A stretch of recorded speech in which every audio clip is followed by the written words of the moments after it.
போலீசார் ஒரு வாகனத்தை மறைத்து நிற்கவில்லை என்பது அது மிகப்பெரிய ஒரு மரண தண்டனைக்குரிய குற்றமும் கிடையாது. குறிப்பாக 16க்கு மேற்பட்ட துப்பாக்கி பிரயோகங்கள் அந்த இடத்தில் இடம்பெற்றிருக்கின்றது. அந்த அளவு தூரம் அந்த வாகனத்திலிருந்து போலீசாரை நோக்கி துப்பாக்கி பிரயோகம் மேற்கொள்ளப்படவில்லை.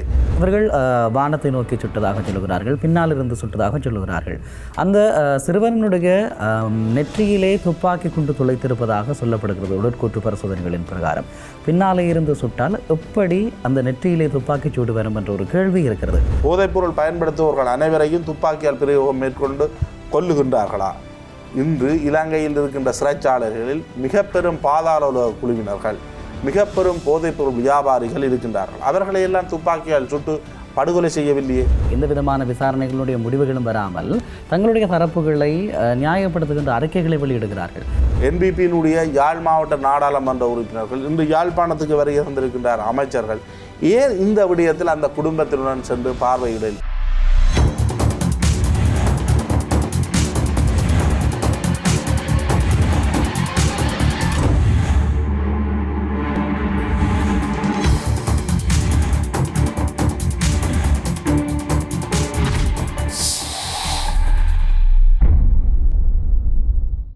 வணக்கம், இது ஐபிசி தமிழின் தி ஒப்பீனியன். எந்த சமரசமும் இல்லாத 360 பாகைகளுடைய நோக்கு அன்றைய நாளும் பேசப்பட வேண்டிய மிக முக்கியமான விடயம். அதாவது நாடளாவிய ரீதியில் ஒரு மிகப்பெரிய பேசுபொருளாக மாறியிருக்கிறது யாழ்ப்பாணம் அல்லைப்பட்டியில் இடம்பெற்றிருக்கக்கூடிய துப்பாக்கிச் சூட்டு சம்பவம். ஒரு இளைஞர் உயிரிழந்திருக்கிறார். இந்த நிலையில் இந்த விவகாரங்கள் தொடர்பாக சற்று விரிவாக பேசிக்கொள்வதற்காக நம்மோடு இணைந்திருக்கிறார் பிரஷ்னோ. வணக்கம் பிரஷ்னோ. வணக்கம் பிரியங்க. குறிப்பாக இந்த துப்பாக்கிச் சூட்டு தொடர்பாக என்ன நினைக்கிறீர்கள்? பலரும் பல விதமான கருத்துக்களை சொல்லிக் கொண்டிருக்கிறார்கள். போலீசாரினுடைய கட்டளையை மீறி வாகனம் பயணித்ததனால் போலீசார் குறிப்பிட்டிருக்கின்றார்கள், அதற்கு மேல் நாங்கள் துப்பாக்கி பிரயோகம் மேற்கொண்டோம் என்று. அந்த துப்பாக்கி பிரயோகம் என்பது அந்த வாகனத்தை நிறுத்துவதற்கு பதிலாக அந்த வாகனத்தில் பயணித்தவர் ஒருவர் மரணமடைந்திருக்கின்றார். அவர் 17 வயது ஒரு இளைஞன். ஆனால் போலீசார் ஏன் வாகனத்தினுடைய சில்லை நோக்கி அல்லது அந்த வாகனத்தை நிறுத்துவதற்கு நோக்கமாக கொண்டு துப்பாக்கி பிரயோகம் மேற்கொள்ளப்படவில்லை என்பது ஒரு கேள்வி. ஏனெனில் இந்த நாட்டில் போலீசார் சொல்லுகின்ற செய்தி என்பது உண்மையானதாக இருப்பதற்கு வாய்ப்புகள் இருக்கின்றதா என்ற கேள்வி இருக்கின்றது. முன்னாள் போலீஸ் மாதிபராக இருக்கலாம், அவரே இன்று ஒரு கொலை குற்றச்சாட்டுடன் தொடர்பட்ட வழக்குகள் எல்லாம் அவர் மீது இருக்கின்றது. அவருடன் இதுவரை காலமும் இணைந்து செயற்பட்ட சட்டமாதிபர் தரப்பு முன்னாள் போலீஸ் மாதிபருக்கு எதிராக குற்றச்சாட்டுக்களை முன்வைக்கின்றது. நீதிமன்றத்தில் அவரை மிருகம் என்றெல்லாம் குறிப்பிடுகின்றது.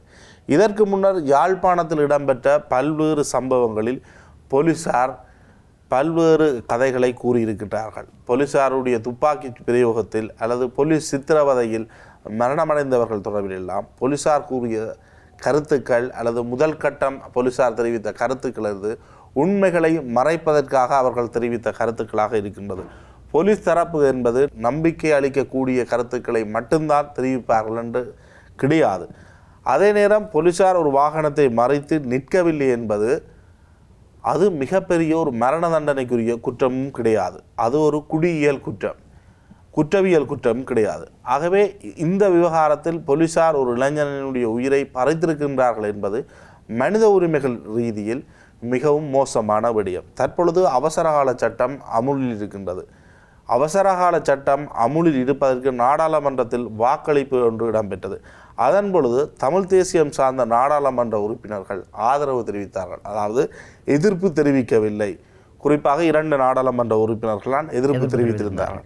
ஆகவே இந்த விவகாரம் என்பது எந்தளவு தூரம் போலீசாருக்கு எல்லையற்ற அதிகாரம் இருப்பது என்பது பிரச்சனைக்குரியதாக மாறும் என்பதனை வெளிப்படையாக காட்டுகின்றது. அரசாங்கம் படலந்த அறிக்கை என்ற ஒரு விடயத்தை குறிப்பிடுகின்றது. வடலந்தை ஏன் இடம்பெற்றது? அவர்கள் ஒரு கிளர்ச்சியை மேற்கொண்டார்கள். இந்த நாட்டினுடைய சட்டத்தை மதிக்காமல் அவர்கள் பல வன்முறைகளை மேற்கொண்டார்கள். ஜேவிபியினர் அவர்களை கொண்டு போய் வைத்து சித்திரவதை செய்த முகாம்தான் வடலந்த வதை முகாம். ஆகவே அதனை நியாயப்படுத்துகின்றார்கள். நீங்கள் சட்டத்தை மீறினால் போலீசார் துப்பாக்கி பிரயோகம் மேற்கொள்வார்கள், அதனை மரணமடைவதற்கான வாய்ப்புகளை ஏற்படுத்துவார்கள் என்பது எந்தளவு தூரம் இந்த நாட்டில் ஏற்றுக்கொள்ளக்கூடியது? அவ்வாறு ஒரு துப்பாக்கி பிரயோகம் மேற்கொண்டு குறிப்பாக 16க்கு மேற்பட்ட துப்பாக்கி பிரயோகங்கள் அந்த இடத்தில் இடம்பெற்றிருக்கின்றது. அந்தளவு தூரம் அந்த வாகனத்திலிருந்து போலீசாரை நோக்கி துப்பாக்கி பிரயோகம் மேற்கொள்ளப்படவில்லை. ஆகவே என்ன காரணத்திற்காக இந்த அளவு தூரம் அந்த வாகனத்தை நோக்கி துப்பாக்கி பிரயோகம் மேற்கொள்ளப்பட வேண்டும் என்பது கேள்வி. நாளைக்கு ஒரு பஸ் போகுது, பஸ் டிரைவர் போலீஸார் மறைத்து நிற்காமல் போகிறாருன்றதுக்காக பஸ்ஸை நோக்கி ஒரு 100 புல்லட்டை இறக்கினா பஸ்ஸில் பயணம் செய்கிற எத்தனை பேர் சாக வேண்டி வரும். ஆகவே போலீஸார் ஒரு வாகனத்தை மறைச்சு நிற்கலை என்பதற்காக சுட முடியாது. இன்று அந்த இளைஞன் மீது ஒரு குற்றவியல் பின்னணியை குறிப்பிடுகின்றார்கள். அவர் போதைப் பொருள் போன்ற விடயங்கள் எல்லாம் போலீஸார் தெரிவிக்கின்றார்கள். இதனுடைய உண்மைத்தன்மை என்பதை நீதிமன்ற தீர்ப்பின் பிரகாரம்தான் ஏற்றுக்கொள்ளக்கூடிய ஒன்றாக மாறும். போலீஸாருடைய கருத்துக்கள் உண்மை என்ற முடிவுக்கு நாம் வந்துவிட முடியாது.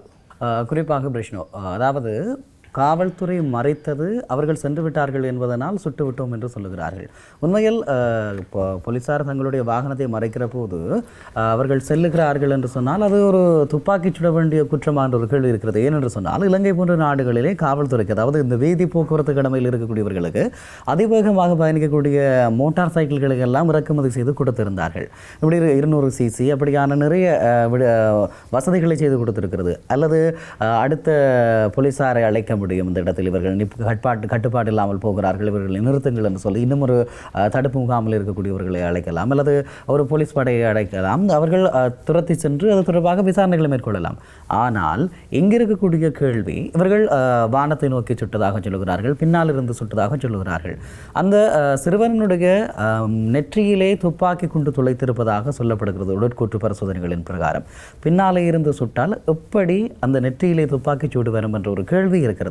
ஆக நாங்கள் கடந்த காலங்களையும் இப்போதும் ஒப்பிட்டு பார்க்கிற போது இந்த அரசு தொடர்பாக பல்வேறு விதமான நல்லெண்ணங்களை சொல்லுகின்றவர்களும் இருக்கக்கூடிய நிலையில், ஆனால் இந்த கால பகுதியிலும் இப்படியான நகர்வுகள் இடம்பெறுகிறது என்பது மறக்க முடியாது. உங்களுக்கு தெரியும் நினைக்கிறேன், ஒரு 6 மாதங்களுக்குள் வவுனியாவிலே ஒரு கொலை சம்பவம் இடம்பெற்றது. ஒரு 59 வயதுடைய நபரை ஸ்ரீலங்காவுடைய காவல்துறை கொலை செய்திருந்தார்கள் என்றே அப்போது சொல்லப்பட்டது. காரணம், அவருடைய மோட்டார் சைக்கிளுக்குள்ளே ஒரு தடியை விட்டு இடைமறுத்தி அவர் கீழே விழுந்து செத்தார்.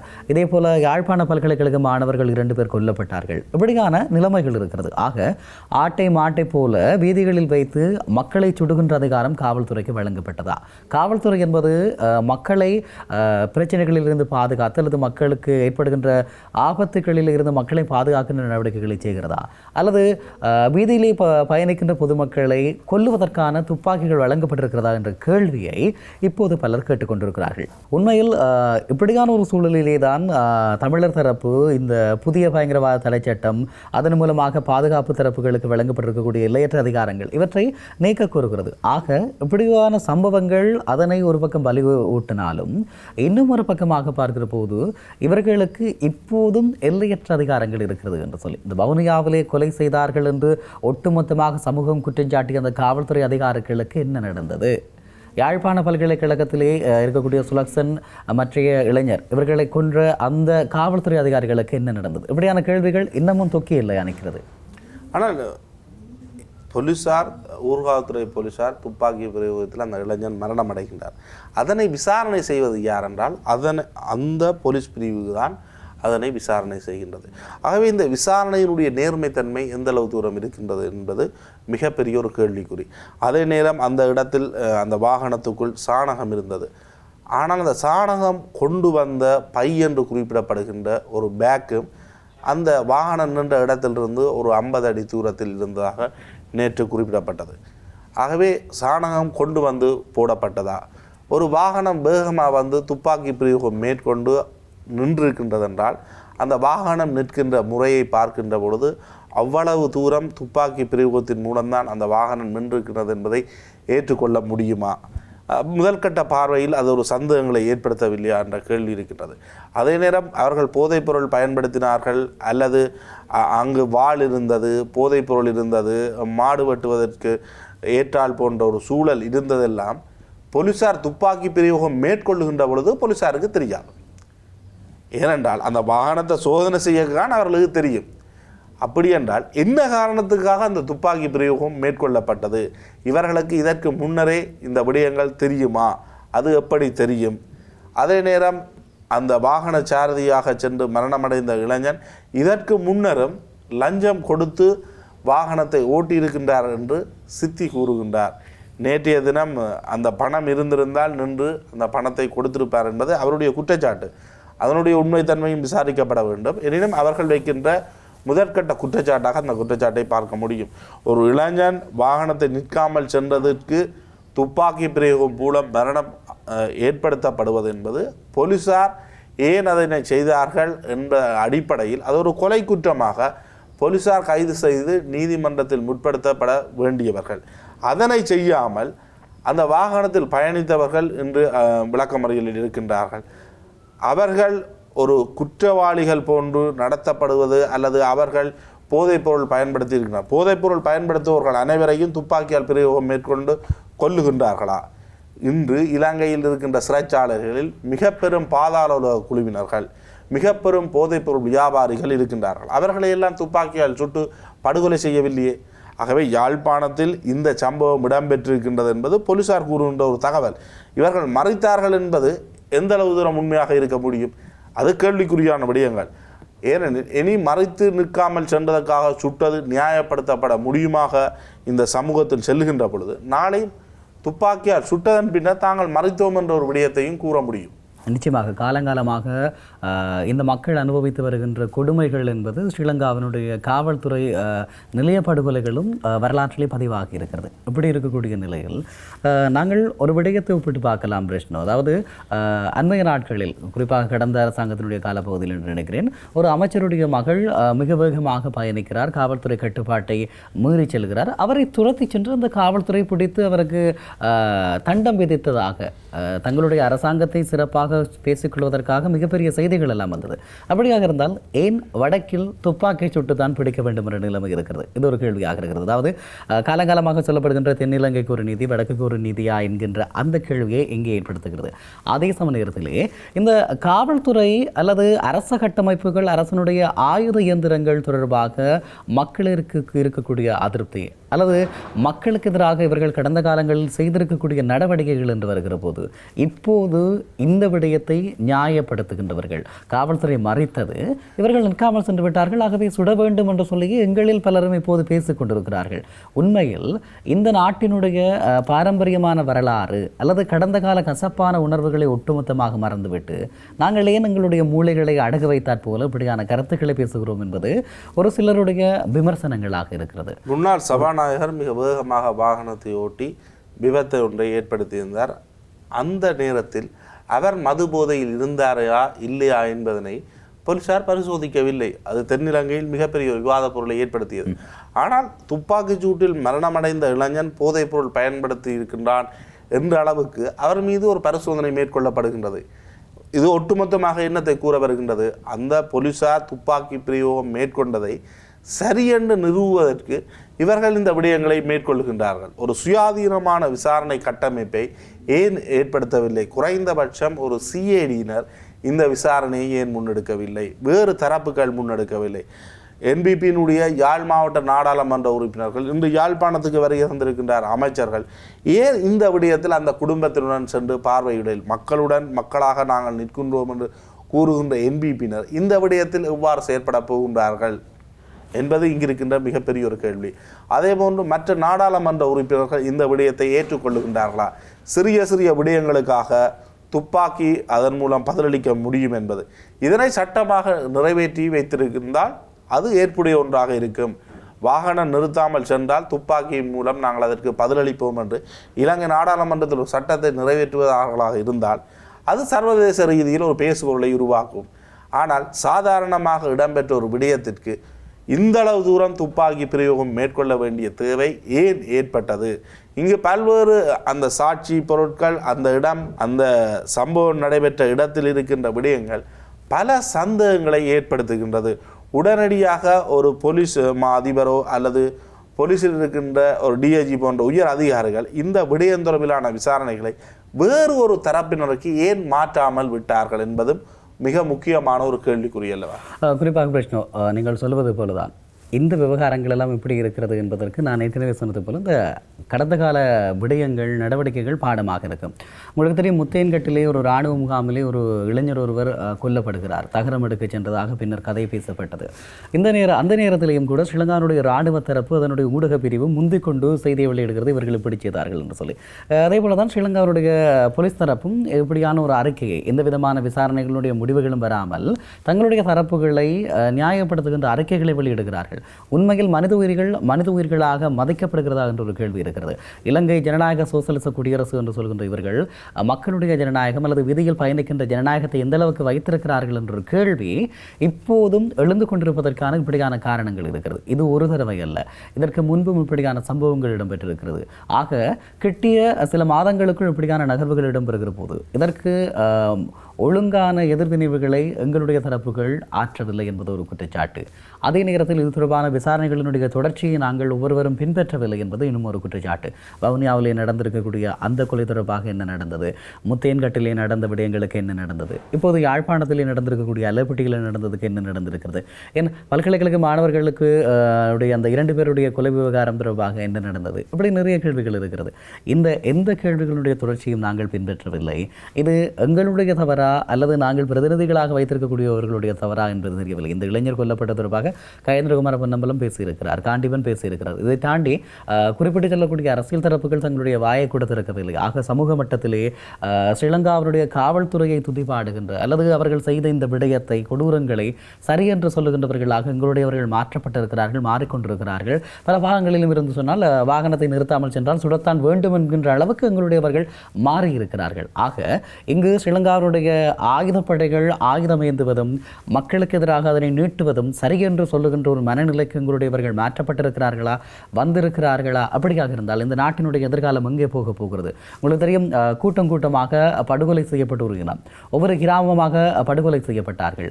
கிழக்கினுடைய வீரமுனையில இருந்து வடக்கினுடைய வல்வெட்டித்துறை வரை இந்த படுகொலைகள் இடம்பெற்றிருக்கிறது. இன்றைய நாள் நாங்கள் பேசுகிற போது குமாரபுரத்திலே மிக கொடூரமாக மக்கள் கொல்லப்பட்ட நினைவுகள் இருக்கிறது. இதை ஸ்ரீலங்காவினுடைய ஆயுத தரப்புகள் தான் செய்தது என்ற குற்றச்சாட்டு இன்றும் சாட்சி பகிர்கின்ற மக்கள் இருக்கிறார்கள். இப்படி இருக்கக்கூடிய நிலையில் இப்படியான நிகழ்வுகளை நாங்கள் ஊக்கப்படுத்துகிறோமாக இருந்தால், எங்களுடையவர்கள் இதனை பேசுகிறார்களாக இருந்தால், இதனுடைய எதிர்காலம், இதற்கான நீதி கோருகின்ற படலம் எல்லாம் எப்படி மாறும்? கிருஷ்ணா, இந்த விடயத்தை பொறுத்த வரைக்கும் போலீசார் துப்பாக்கி பிரயோகத்தை மேற்கொண்டவர்கள் கைது செய்யப்பட வேண்டும். அவர்கள் கைது செய்யப்பட்டு நீதிமன்றத்தில் அவர்களுக்கு எதிராக குற்றச்சாட்டு முன்வைக்கப்பட வேண்டும். இந்த விசாரணைகள் என்பன எல்லாம் இன்னும் ஒரு தரப்பினரால் முன்னெடுக்கப்பட வேண்டும். இதே தரப்பினரால் முன்னெடுக்கப்படுவது என்பது எந்த அளவு தூரம் ஏற்றுக்கொள்ளக்கூடிய ஒரு சுயாதீன விசாரணையாக இருக்கும் என்பது கேள்விக்குறி. அதே நேரம் அவர்கள் ஏன் நிற்காமல் சென்றார்கள், அவர்களுக்கு குற்ற பின்னணியாக இருக்கின்றது என்பது அது இன்னும் ஒரு விசாரணையாக முன்னெடுக்கப்பட வேண்டும். இந்த 2 விசாரணைகளும் வெவ்வேறாக பிரித்து கையாளப்பட வேண்டும். சட்டம் தெரிந்த போலீசார் மரணத்தை ஏற்படுத்தக்கூடிய வகையில் துப்பாக்கி பிரயோகம் மேற்கொள்வது என்பது ஏற்றுக்கொள்ளப்பட முடியாத ஒன்று. அவர்களுக்கு எல்லையற்ற அதிகாரம் இருக்க முடியாது.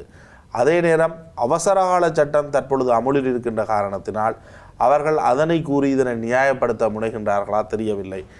துப்பாக்கி பிரயோகம் மேற்கொண்டதன் பின்னர்தான் அவர் போதைப்பொருள் பயன்படுத்தி இருக்கின்றார், அல்லது போதைப்பொருளை உடைமையில் வைத்திருந்தார், வாள் வைத்திருந்திருக்கின்றார், கயிறு வைத்திருந்திருக்கின்றார், மாடு கடத்தப்படுவதற்கு சந்தர்ப்பம் இருக்கின்றதெல்லாம் தெரிய வரும் என்றால் அதற்கு முன்னர் ஏன் நீங்கள் துப்பாக்கி பிரயோகத்தை மேற்கொண்டீர்கள்?